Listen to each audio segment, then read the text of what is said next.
नमस्कार दोस्तों, आप सबका मैं अपने YouTube चैनल पर हार्दिक स्वागत करता हूं। चैनल पर नए हैं तो चैनल को कीजिए सब्सक्राइब और जुड़िए हमारे साथ में। मित्रों, सर्वोच्च न्यायालय से एक बड़ी अपडेट आपके लिए आ रही है और जो मीटिंग को लेकर के जानकारी है उस पर भी आपके बीच में हम चर्चा करेंगे। तो पहले हम सर्वोच्च न्यायालय पर आपको रिट के विषय में बता देना चाहते हैं। आपको जैसा कि मालूम है कि 11 अगस्त को सर्वोच्च न्यायालय ने अपने एक अहम फैसले में बीएड डिग्री धारकों को बाहर का रास्ता दिखा दिया था कि प्राथमिक में शिक्षक बनने के योग्य नहीं हैं बीएड डिग्री धारक।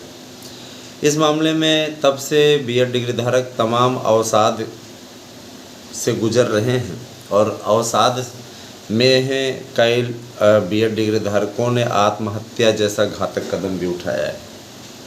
मेरी अपील है, पहली बात तो इस प्रकार के घातक कदम न उठाएं। जीवन बड़ा अनमोल है, मनुष्य का तन आपको जल्दी नहीं मिलेगा। इस प्रकार से ऐसी गलती न करें जिसका खामियाजा आपके पूरे परिवार को भुगतना पड़े। जीवन अनमोल है मित्रों, इसीलिए जीवन के प्रति हमेशा जागरूक बनिए।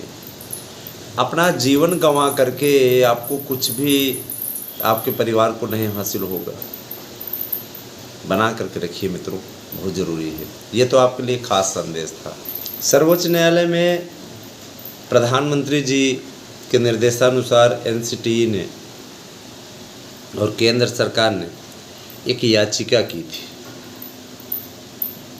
इस याचिका में यह मांग की थी कि जो 11 अगस्त का डिसीजन था उस पर रोक लगाई जाए। तो आज इस पे महत्वपूर्ण सुनवाई हुई और जज की ये टिप्पणी बहुत ही अहम है कि किसी की भी योग्यता पर जल्दबाजी में जो फैसला लिया गया उस पर पुनर्विचार किया जाएगा। यह कमेंट आया है हमारे अटॉर्नी जनरल के उस सुझाव के बाद कि किसी को भी 5 वर्ष तक योग्य उसके बाद में अयोग्य घोषित किया जाना अपने आप में ये गलत सुझाव जाए, गलत मैसेज जाएगा। इसीलिए मैसेज सही होना चाहिए। तो ये एक अहम टिप्पणी कोर्ट की तरफ से आई जिससे बहुत से अभ्यर्थियों की बाँछें खिल गई हैं कि कोर्ट पुनर्विचार करने जा रहा है। पुनर्विचार के लिए उन्होंने याचिका दशहरे के जस्ट बाद लगाई है। मतलब आप लोगों की याचिका 25 तारीख दिन बुधवार को लगनी है। देखिए, डेट तो मालूम है लेकिन दिन कौन सा पड़ेगा वो हमने कैलेंडर में देखा तो 25 तारीख बुधवार को आपके लिए बहुत बड़ा दिन रहने वाला है। और सबसे बड़ी चीज़ ये कि केंद्र की तरफ से पूरी तैयारी बीएड को बहाल करने की हो गई है। इसको देखते हुए रिलीफ मिलने के पूरे आसार बन रहे हैं। दोस्तों, तो आप सभी लोगों से मेरी गुजारिश है कि आप चैनल के साथ तेज़ी से जुड़ें। आपके लिए संघर्ष करने वाला इकलौता चैनल है हमारा एएसएम न्यूज़ और मार्गदर्शन अकादमी। दोनों ही चैनल है ना, चूँकि एक ही लिंक से बने हुए हैं, दोनों ही चैनल आप लोगों के लिए हमेशा सटीक खबरें ले आने का कार्य करते हैं। अतः आपसे अनुरोध है कि आप ज़्यादा से ज़्यादा संख्या में चैनल के साथ में जुड़िए और भी लोगों को जोड़िए। ये चीज़ ध्यान दीजिएगा, बीएड को लेकर के केंद्र सरकार के महत्वपूर्ण निर्देश आज की मीटिंग में माननीय प्रधानमंत्री जी द्वारा दिए गए। इस पर किसी भी प्रकार का लाग लपेट नहीं था। निश्चित रूप से इसमें समाधान ही दिखा। तो बीएड के बेरोजगार निश्चिंत हो सकते हैं क्योंकि काउंसलिंग 11% से भी कम अभ्यर्थियों ने बीएड की कराई है और ये वास्तव में एनसीटीई के लिए चिंताजनक है। यही हाल रहा तो बीएड डिग्री धारक ढूंढे नहीं मिलेंगे, बीएड कोई करना नहीं चाहेगा। इसीलिए एनसीटीई की भी मजबूरी है, चूँकि उसने नई शिक्षा नीति में बीएड को ही सम्मिलित किया है। मैं बार बार कह रहा हूँ ये चीज़।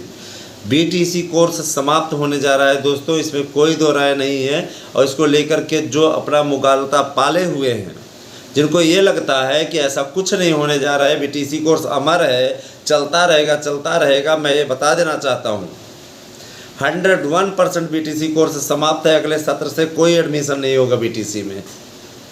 केंद्र के द्वारा यह डिसीजन लिया गया कि बीटीसी कोर्स यूपी से समाप्त कर दिया जाए। बीटीसी ट्रेनिंग कोर्स निश्चित रूप से नहीं होगा। डीएलएड कोर्स को पूर्णतः समाप्त किया जाए। डीएलएड ही कहा जाता है ना वर्तमान में। कुछ लोग कहेंगे कि तो बीटीसी पहले ही समाप्त हो चुका है, अब डीएलएड है, तो डीएलएड ही समाप्त होने जा रहा है। अब डीएलएड नहीं होगा, समझ रहे हैं ना। तो अब होगा क्या, ये बड़ा मुद्दा है। अब बीएड होगा, 1 वर्षीय बीएड, 2 वर्षीय बीएड, 3 वर्षीय बीएड और 5 वर्षीय बीएड। तैयार हो जाइए, केवल बीएड का ही जलवा है, बीएड से ही सब कुछ होना है। आपको अपनी तैयारी, आपको अपने सुझाव, आपको अपने द्वारा किए जा रहे प्रयास निश्चित रूप से सार्वभौम हैं और इससे आप लोगों को निश्चित रूप से अच्छा करने का अवसर मिलेगा। मैं आप लोगों से अपील करता हूँ, इस बात को ध्यानपूर्वक सुनिएगा कि अगर आप लोग प्रयास करते रहेंगे तो यकीन मानिए सफलता आपके कदम चूमेगी, और अगर आपने प्रयास करना बंद कर दिया तो सफलता आपको नहीं मिलेगी। कई लोग ऐसे हैं जो नोट्स की बात करते हैं, जानकारी लेते हैं, चले जाते हैं। तो जानकारी सीधे मांगो ना यार। नोट्स के लिए आपको कौन कह रहा है, कौन हम परेशान है कि आप हमारे यहाँ से नोट्स बुक ही करिए। जिनको चाहिए, जिनको सफलता सच में अर्जित करनी है, निश्चित रूप से उनको नोट्स हमारे लेने हैं, वो तो नोट्स लेंगे ही।